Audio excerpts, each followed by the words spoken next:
Hi weavers, good afternoon. ఈరోజు మీకు నేను రాయలసీమ మెంతి పప్పు చూపిస్తున్నాను. చాలా ఫేమస్, టేస్ట్ కూడా చాలా బాగుంటుంది. ఇందుకు కావాల్సినవి, దీన్నే ఎర్రపప్పు కూడా అంటారండి. ఇందుకు కావాల్సినవి ఏంటంటే, ముందుగా ఉల్లిపాయని ఇంత సైజు తీసుకోవాలండి. దీన్నే నేను ఇక్కడ కట్ చేసి పెట్టుకున్నాను. వెల్లుల్లి, కొత్తిమీర, కరివేపాకు, చింతపండు 5 కానీ 6 కానీ మనం ఎండుమిర్చి తీసుకోవాలా. టమాటాలు 3 కానీ 2 కానీ, అది కూడా పప్పుకు తగ్గట్టు మనం తీసుకోవాలి. పప్పు కూడా చూసారా, నేను ఈ కప్పు మైన కందిపప్పు తీసుకున్నాను. అలాగే 1 స్పూన్ పసుపు, మెంతులు, ఆవాలు, జీలకర్ర ఇవండి. తర్వాతకైతే మనం ముందుగానే వేసేసుకోవాలి. తర్వాత మళ్ళీ తర్వాత పెట్టాల్సిన అవసరం కూడా ఉండదు. చాలా టేస్టీగా బాగుంటుందండి.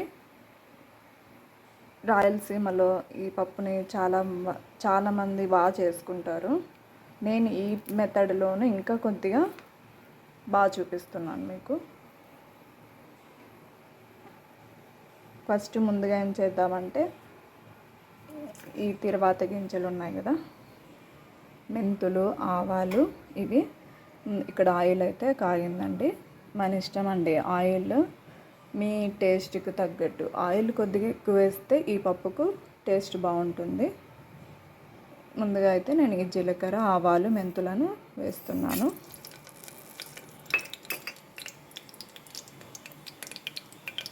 ఇది కాస్త వేగంగానే వెంటనే ఈ ఉల్లిపాయలను కూడా వేసేస్తున్నాను.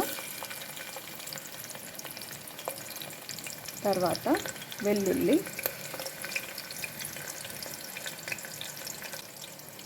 ఇది కాస్త వేగాలండి. కాస్త లైట్ బ్రౌన్, కానీ మరీ బ్రౌన్ లేకుండా లైట్ బ్రౌన్ వచ్చేలాగా వేయించి పెట్టుకోవాలి. చూసారు కదా, నేను సిమ్లో పెట్టాను. మనం సిమ్లో పెట్టి చేస్తే ఆ టేస్ట్లు చాలా బాగుంటాయండి. అదే హై ఫ్లేమ్ మీద పెట్టి చేస్తే ఆ ఫ్లేవర్స్ అన్నీ ఎవాపరేట్ అవుతాయి, టేస్ట్ కూడా అంత బాగుండదండి. అందుకని నేను ఎప్పుడు కాస్త సిమ్లోనే పెట్టి చేస్తూ ఉంటాను. కొంచెం హడావిడిగా, కొంచెం ఎమర్జెన్సీగా కావాలనే వాళ్ళు త్వరగా చేసేసుకుంటారు హై ఫ్లేమ్లో పెట్టి. చూసారు కదా, ఆనియన్స్ లైట్గా ఫ్రై అవ్వాయి. ఈ స్టేజ్లోనే మనం కాస్త ముందుగానే ఈ కందిపప్పుని, చూసారు కదా, ఈ కందిపప్పుని, ఇది పప్పుతో పాటుగా ఇవి కూడా ఫ్రై అవుతాయండి, ఆనియన్స్ కూడా. తర్వాత అందులోనే నేను ఈ ఎండుమిర్చిని కూడా వేసేస్తున్నాను. 5 లేదా 6 ఎండుమిర్చి, మీ కారం తగ్గట్టుగా మీరు వేసేసుకోండి. ఇక్కడ ఏంటంటే ఇవి చాలా కారం ఉంటాయండి, అందుకే నేను ఒక 6 తీసుకున్నాను. ఇందులోనే చింతపండు, కరివేపాకు,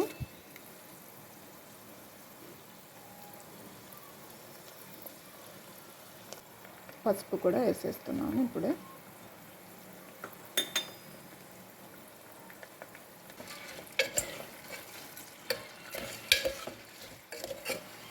ఇది కాస్త దోరగా బాగా అవ్వాలండి. కాస్తంత రెడ్ అవుతే మనం వాటర్ కూడా పోయచ్చు. దీని తర్వాత ఏంటంటే, మనం టమాటాలు కూడా యాడ్ చేయాల్సి వస్తుంది. టమాటాలు, కొత్తిమీర ఇవన్నీ యాడ్ చేయాలి. ఇప్పుడే వేసేస్తాం కాబట్టి తర్వాత కూడా అవసరం ఉండదు.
చూసారు కదండి, ఇదే రాయలసీమ మెంతిపప్పు అండి.